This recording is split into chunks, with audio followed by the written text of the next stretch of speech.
Alright, hey everybody, welcome back, it's Eric here, and today we're back with a long-awaited video of the return of Eric Teaches Clans.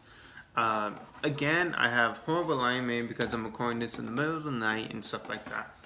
So yeah, I'm going to be trying to record as much as I can for these, for all of these, and try to, spread them out along with the other content that I have going on and stuff like that.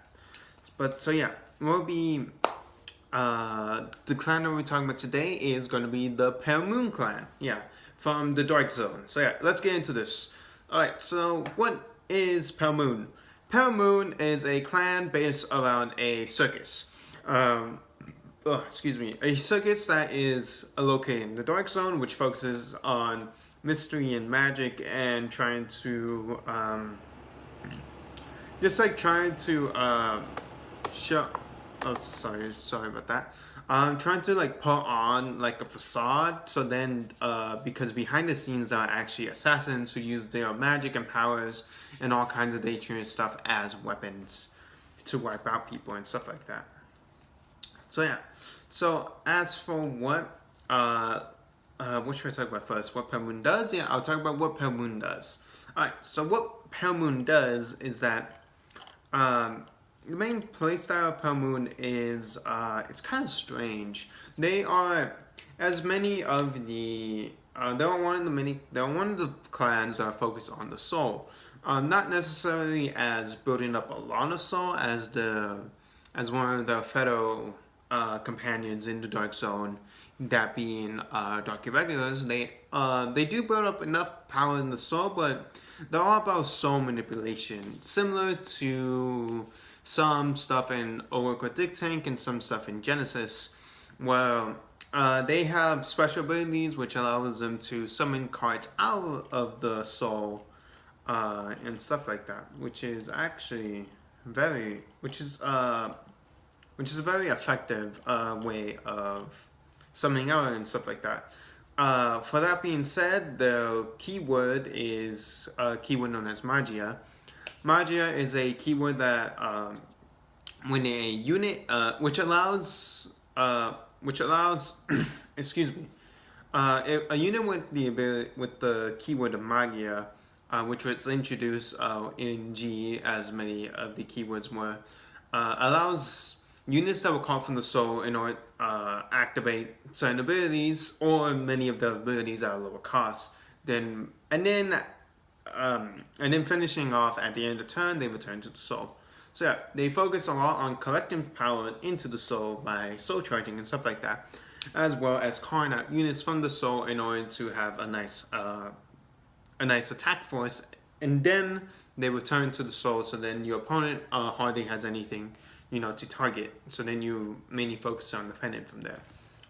As for the different sets that Pale Moon has been, they were first introduced in set 3. This is the first clan that we're talking about that were introduced in set 3.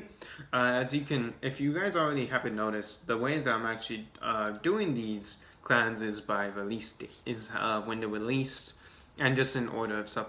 Yeah, I'm doing them in order than they're released. So yeah, they were introduced in set 3. Demonic Lord Invasions, and then later got more support in set 5, Awakening of the Twin Blades, set 7, Rampage of the Beast King, set 9, Clash of the Knights and Dragons, set 12, Binding Force of the Black Wings, set 15, Infinite Rebirth. And then it took them a while to get support in G. They didn't get any kind of real support until one of the characters known as Luna got introduced into the anime. So they got support in set 5, Moonlit Dragonflame, set 6, Transcendent of the Blade Blossom, and set 8, Absolute Judgment. And then they got some extra booster sets. In extra booster set Comics Volume 1, and then in the G character booster set Rummy Labyrinth under the Moonlight, which is mainly focuses on the Ami and Luna, who are two characters who use Grand Blue and Pale Moon. So yeah, and of course they were in the Finals Collection, and they do have a trial deck known as Trial Deck 7, Illusionist of the Crescent Moon. This is actually where the keyword Magia got introduced and stuff like that. So yeah, as for the main archetypes and subclans of Pale Moon, they have 3 archetypes, those being Beast Tamer, Harry, Luke Career, I believe it's called, Nightmare Dolls, and Silverthorn. The ones before, like in pre-G era, a lot of the main clans would be focused around either Nightmare Dolls or Silverthorns, I believe. I don't really know that much about pre-G stuff. But post-G, it's mainly focused around Harry, mainly because Harry is a pretty good, he's the main like stride-focused clan and stuff like that.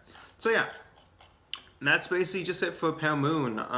With that being said, hopefully you guys, if you like another one of those clans which manipulates the soul, as well as calling out cards from the soul, and you also like the circus aesthetics of the place, and I'm sure Pale Moon is a clan for you.